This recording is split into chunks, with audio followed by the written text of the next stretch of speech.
So let me make sure I'm understanding this, Brandon. Um, Brandon Johnson, yes, that Brandon Johnson, the Chicago mayor with the 5% approval rating. This man thinks that the best way to save Chicago is by handing out race-based grants to black people to recover from slavery in a city where slavery never existed in 2025 with money that he doesn't have to fix a problem that technically doesn't exist. Listen, I tell you what, these Democrats, they sure know how to fail and fail miserably. Y'all, we have got to talk about this mouth breathing moron and what he is up to now. So let's go.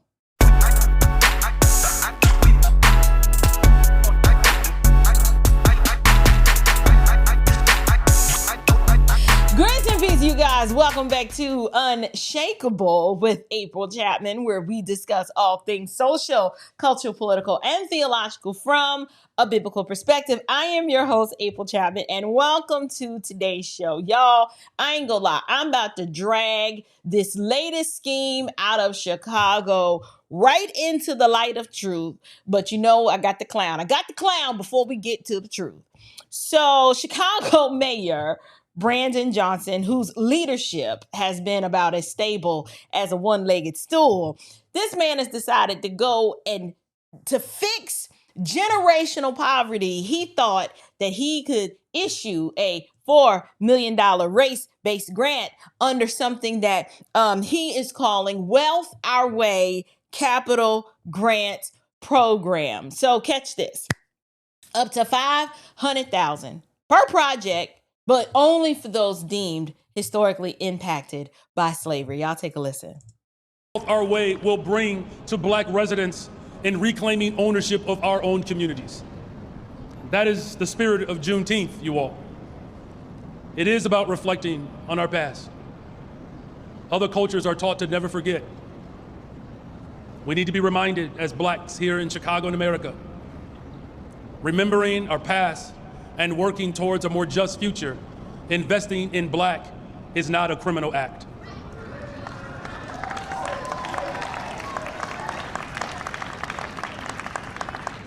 Sister Zakiya says she need a witness, so I'm gonna say it again.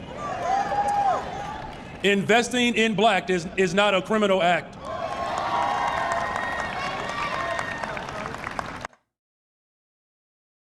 Invest? Bro, you ain't got no money. Y'all, sir. Okay, listen.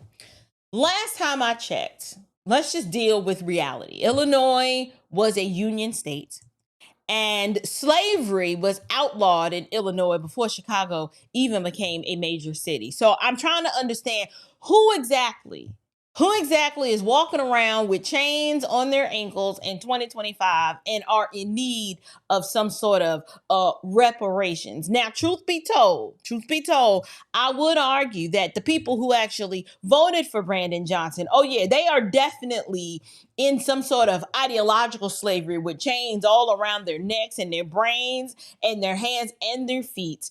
But here is the spoiler alert, y'all.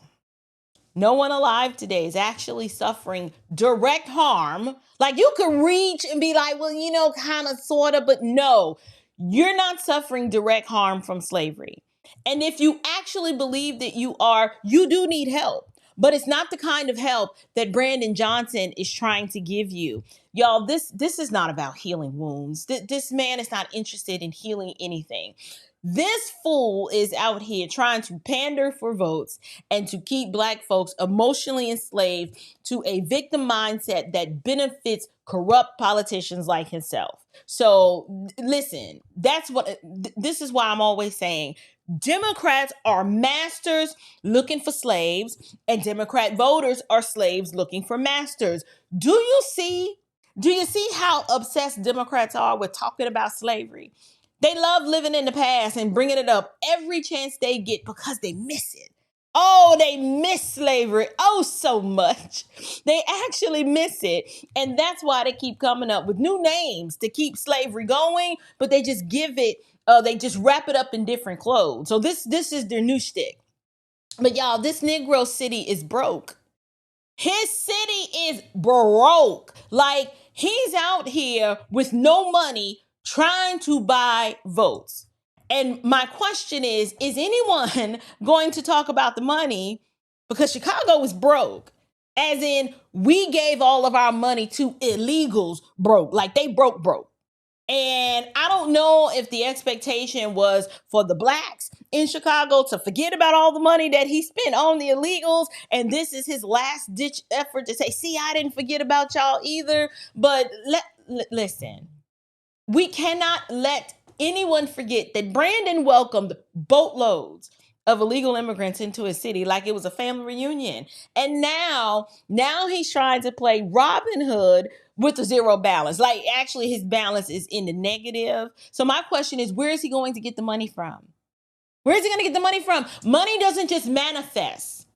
You're not generating any revenue because businesses are leaving, people are leaving. You've already raised property taxes and you still are in a deficit. You can't fund race-based reparations, which is when your city's overrun with crime. Your residents are fleeing like it's the purge, and your city streets look like a scene out of Mad Max. Where are you gonna get the money from?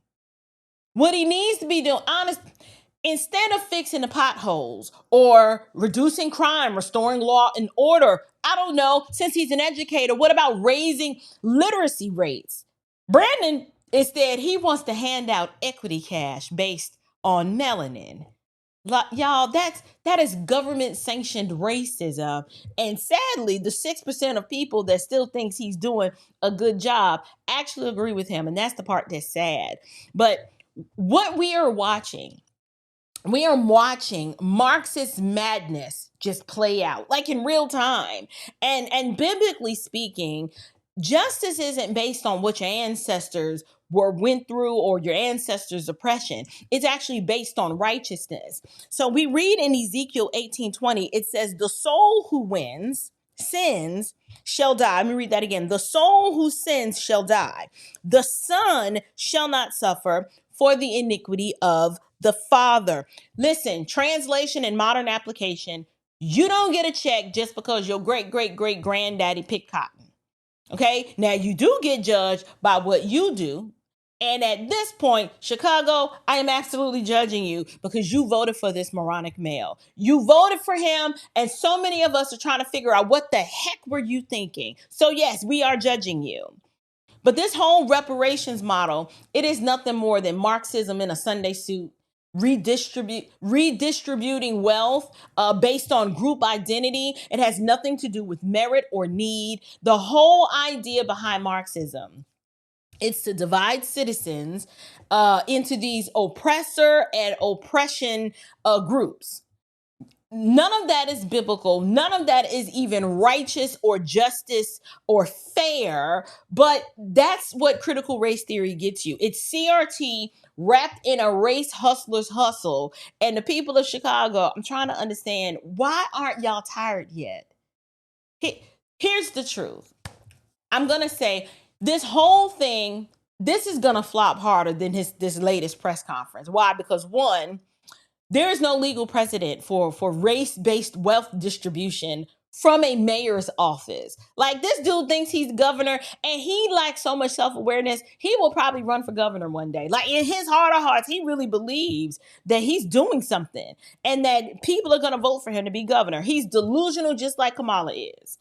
Number two, something like this will alienate your non-Black residents who are already struggling in poverty, which is the goal. He wants alienation and separation into these intersectionality groups. But it is not like he really cares. But I thought it was at least helpful to mention that that's one of the byproducts of what'll happen if this were to happen, but why I don't think it's going to happen. But three, none of this addresses the actual systemic issues that are his fault, such as the crime, the failing schools, or the lack of economic mobility. Democrats don't solve problems. I need you to hear that and understand that. Democrats don't solve problems. They only create new ones. It's what they're good at. A Democrat heaven is an American hell. And it's so sad to see an American city like Chicago just go down into the pits. But this is what happens when you vote. When you vote based on skin color, and not competency, this is what you get. This is a desperation ploy, right? It's just Brandon knows that he's cooked in the next election, but he's gonna toss out reparations. He think he Oprah. He like, you gonna get a grant, you gonna get a grant. Everybody gets a grant except he don't have no money. And no amount of political gimmicks is going to fix his crumbling city without addressing the actual problems with real solutions, of which he has none. Like, he has no real solutions.